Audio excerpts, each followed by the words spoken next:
महाराज श्री के चरणों में त्रैबार नमोस्तु। महाराज श्री, आप हमारे गुरु हैं और मैं एक शिक्षक हूं। आज शिक्षक दिवस है, लेकिन वर्तमान समय में देखने में आ रहा है कि शिक्षक, अभिभावक एवं छात्र, इन तीनों में समन्वय की, सामंजस्य की कमी है। मेरा आपसे विनम्र निवेदन है, अनुरोध है कि आप शिक्षक, गुरु होकर के, गुरु होने के नाते शिक्षक, अभिभावक एवं छात्र या शिष्य के संबंधों पर, सामंजस्य पर प्रकाश डालें। देखिए, गुरु और शिष्य का संबंध बिल्कुल अलग होता है, और गुरु और शिष्य का जो संबंध होता है, दोनों के बीच का आंतरिक संबंध होता है, उसमें अभिभावक की कोई ज़रूरत नहीं होती, क्योंकि अभिभावक एक बार शिष्य को गुरु के चरणों में अर्पित कर देते हैं, शिष्य गुरु के चरणों में समर्पित हो जाता है और गुरु शिष्य के जीवन को गढ़ना शुरू कर देते हैं, उसे अकिंचन से महान बना देते हैं, पामर से परमेश्वर बना देते हैं। तो गुरु और शिष्य का संबंध तो बहुत ऊंचा है। शिक्षक और छात्र के संबंध को मैं कतई गुरु और शिष्य के रूप में नहीं दिखता, क्योंकि न तो आज के शिक्षकों में गुरु की गरिमा है और न ही आज के छात्रों में ऐसा भाव, क्योंकि वर्तमान में शिक्षा पूरी तरह अर्थकरी हो गई है, ये प्रोफेशन हो गया।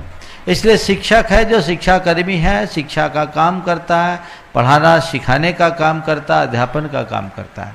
लेकिन एक अध्यापक या शिक्षक की भी बहुत बड़ी भूमिका है। वो अगर ठीक ढंग से अपनी भूमिका को निभाए तो अपने पढ़ने वाले बच्चों को न केवल उसके बौद्धिक विकास में निमित्त बने, अपितु उनके भावनात्मक विकास में भी कारण बन सकते हैं। वो उनका चारित्रिक विकास कर सकते हैं, नैतिक विकास कर सकते हैं। तो मैं चाहूँगा कि जितने भी शिक्षक हैं वे चरित्रवान हों, उनकी दृष्टि अर्थकरी ना हो, वह अध्यापन का कार्य करें पर ज्ञान के साथ साथ संस्कार भी दें। ज्ञान के साथ संस्कार कैसे? मैं जब पढ़ता था, हमारे टीचर थे, शिक्षक थे केशव प्रसाद मिश्र। उनसे एक बार पूछा, 3 और 2 5 ही क्यों होते हैं, 4 और 6 क्यों नहीं होते? यह सवाल आपसे पूछा जाएगा, आप क्या जवाब देंगे? क्या जवाब दोगे? 3 और 2 5 ही होते हैं। प्रमोद जी आप ही बोलो, 3 और 2 5 होते हैं, 4 या 6 क्यों नहीं होते? क्या जवाब दोगे? माइक दो भाई। जब हम 3 किसी तरह की वस्तुएं हो, 2 वस्तुएं हो, और उनको जब प्रारंभ से गणना करेंगे 1 2 3 4 और 5, तो वो 5 होती हैं, इसलिए 3 और 2 5 ही होते हैं। बस ये आपका लॉजिक है और गणित का यही लॉजिक है, पर हमें जो उन्होंने पढ़ाया वो आज भी मेरे ऊपर अमिट छाप छोड़े हुए है। उन्होंने कहा जब हम किसी से लें तो 3 और 2 5 की जगह 6 न ले लें, और किसी को दें तो 3 और 2 की जगह 4 न दें, इसलिए 3 और 2 5 होते हैं। बात समझ में आई जी? आजकल 3 5 ज्यादा होता है जी। संस्कार गढ़ना चाहिए, और जब हम संस्कार गढ़ें तो उसकी छाप पड़ती है। जो शिक्षक खुद व्यसनी हो, मद्यपायी हो, धूम्रपान करता हो, गुटखा मसाला खाता हो, या अन्य प्रकार के कदाचारों से जुड़ा हो, तो वो चाहे कि उसके छात्र पर उसका कोई असर पड़े तो शायद ये संभव नहीं। तो शिक्षक को खुद चरित्रवान बनना पड़ेगा। छात्र को चाहिए कि वह शिक्षक का बहुमान करे, क्योंकि शिक्षा कोई साधारण चीज नहीं। कुरल काव्य में लिखा है कि मनुष्य की जीती जागती 2 ही आंखें हैं, अंक और अक्षर, अन्यथा आंख के नाम पर केवल 2 छेद हैं। बहुत गहरी बात है, इसे समझिए।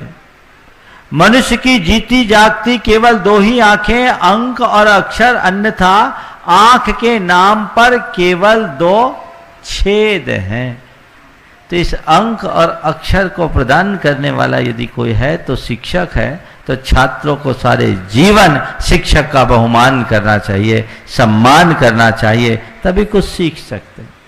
भले लौकिक ही सही, पर ज्ञान तभी मिलता है जब विनय होती। तो छात्रों में विनय का भाव होना चाहिए, और अभिभावकों को चाहिए कि वे अपने बच्चों के पढ़ाई के प्रति जागरूक रहें, तो उनके संस्कारों के प्रति भी ध्यान दे। जो पढ़ कर के आए उसे जीवन में गढ़ने का मार्ग प्रशस्त करें। ऐसा ना हो कि वो पढ़ करके कुछ आए और घर में उसको कुछ आप दें तो मामला उल्टा पुल्टा हो जाता है। यशपाल जैन ने एक प्रसंग लिखा कि स्कूल में बच्चा गया, शिक्षक ने पढ़ाया, सदा सत्य बोला करो। घर आया, मकान मालिक किराया वसूलने के लिए आया, पिताजी को खोजा, पूछा पिताजी कहाँ हैं। पिताजी ने बेटे ने जाकर पिता से पूछा, पिताजी बाहर एक सज्जन आए हैं, आपसे मिलना चाहते, क्या करूं? कह दो घर पर नहीं। दूसरे दिन बच्चा स्कूल गया और उसे पढ़ाया गया, सब जीवों से प्रेम करो।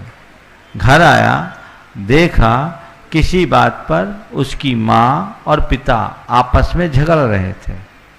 तीसरे दिन स्कूल भेजा गया और स्कूल में पढ़ाया गया, सब जीवों पर दया करो।